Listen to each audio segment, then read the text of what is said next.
Yeah, tough.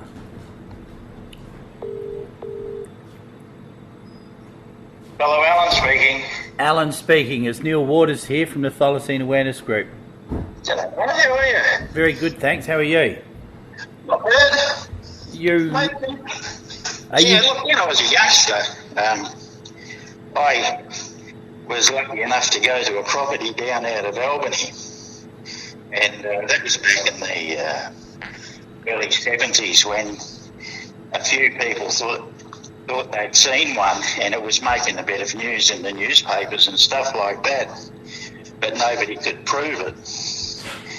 And I'd just left school and I was working for a group of guys that were travelling around to the wheat bins doing work on wheat bins at different sidings everywhere. Okay. Yeah, and I was working for a guy called Arthur Cleal. He lived in City Beach. He turned out to be a bit of a rogue. A guy that worked for CBH, Commercial Bulk Handling, was accepting his quotes to do work, and they were sort of dividing the profits, and they both come unstuck at the end. But that was a different story. Sure. His sons, he had 3 sons, they all had a work team, and I was in Robin Cleal, his son's name was. I was in his team, and we were down by Albany, and Robin said to me one day, he said, my mother divorced old Arthur, and she's living down here with a fella in the bush. They got a cabin part of the way down to, I think he said, Walpole. Oh, yeah. And one weekend we decided to take off, and Robin said, would you like to, I want to go down and see my mother, and would you like to come for a run down there? I said, yeah. So we went down to Albany and sort of got to the end of the drag at the water and turned right and headed off towards Walpole, and I think from memory it was about 11 or 12 miles down the road. We turned right down this very, very ordinary rough bush track, and I thought, oh, what goes on here? But eventually we come out to a little cabin, and it was owned by an old fella that had a fair bit of acreage there but wasn't doing anything with it. He was retired, it was all bush.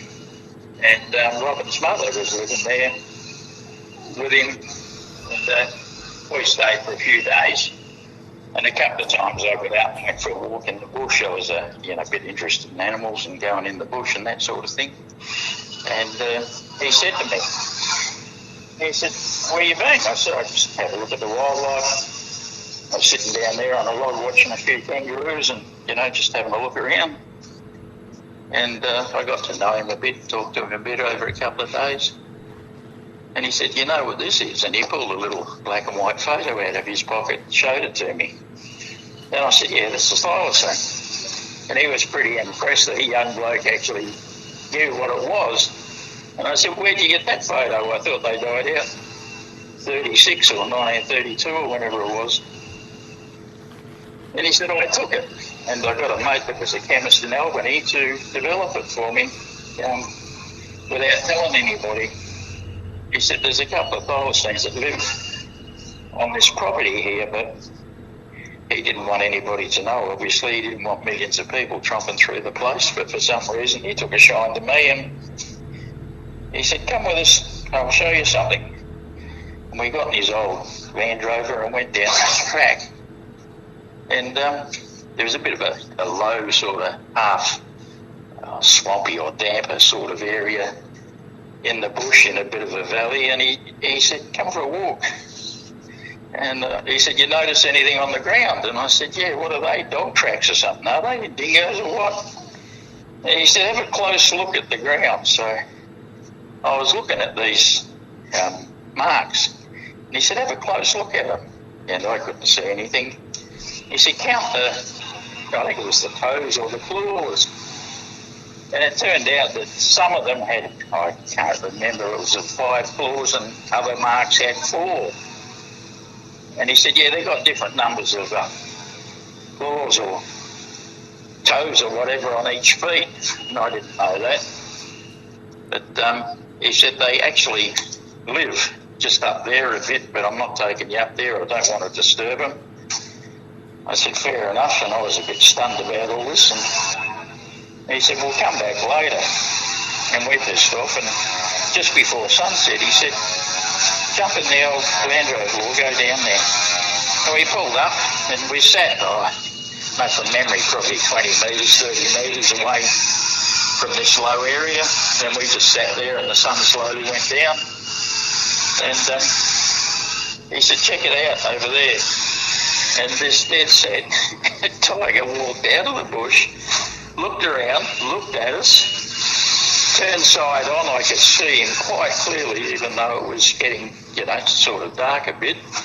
And he just looked at us, turned the side on. He was there for about 30 or 40 seconds, and he just casually walked off back into the bush.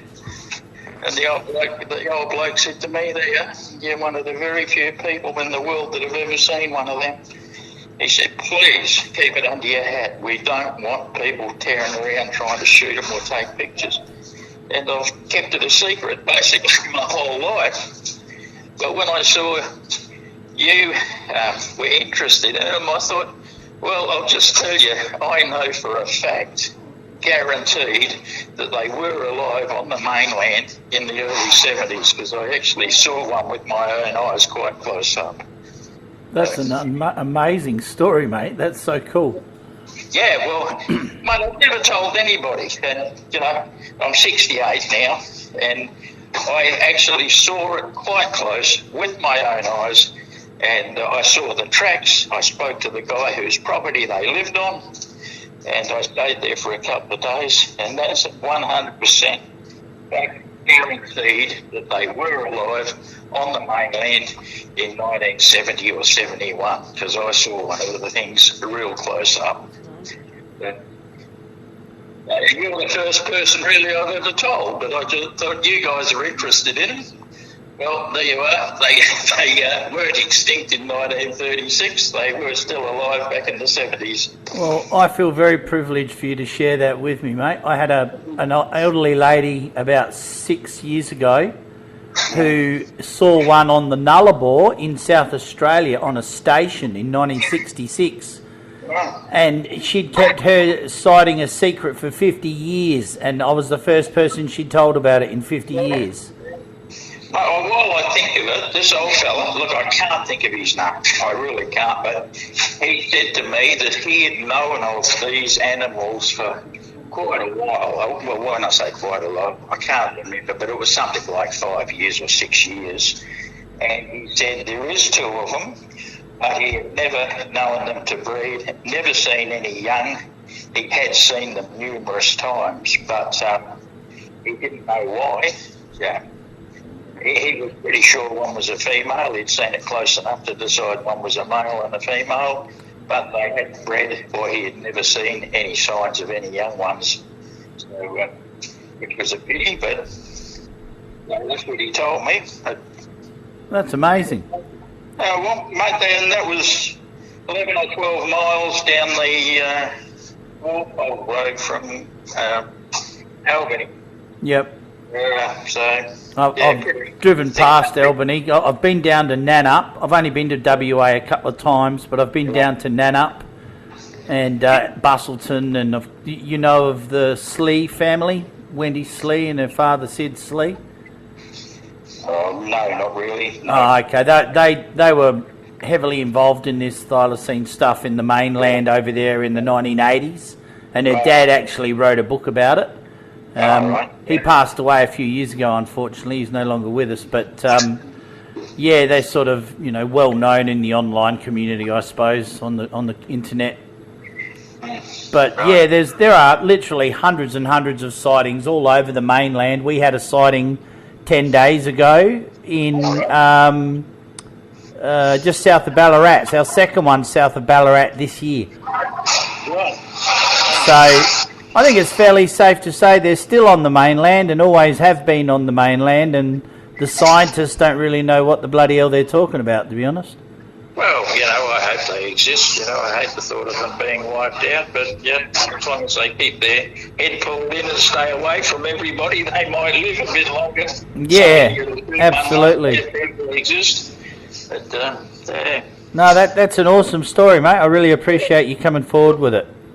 Well, mate, as I said, I've never told anybody, and I was quite surprised that the old fella let me privilege to it, but it was only because I had been for a walk a couple of times out into the bush. And showed an interest in nature. And I was, I'd been watching the kangaroos and looking at the birds and showed an interest, and I think he wanted to tell somebody, I don't know, but he took a bit of a shine to me because he was a bushy, he liked the animals.